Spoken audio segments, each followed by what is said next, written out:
Hello guys, good morning everyone. Nandito po tayo sa ating overpass for safety tayo pag dumadaan tayo sa isang bagay na ganito. Napakadelikado po ang ating dadaanan. So nandito po tayo sa sentro ng aking pinupuntahan sa Middle East. Ayan po, nasasabi ko nga nandito ako sa underpass dahil po dati diyan po tayo dumadaan. Yan, wala pang bakod yan. Ngayon may bakod na. So diyan po kami dumadaan. Year 2013 dumating ako dito. At ito na po ang namatay dito. Isang Pilipino, dalawang ibang lahi. Ayan po.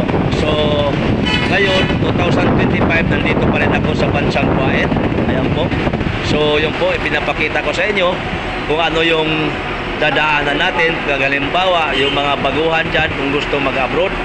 So may idea na po kayo. So dito po tayo dumadaan sa overpass na ito.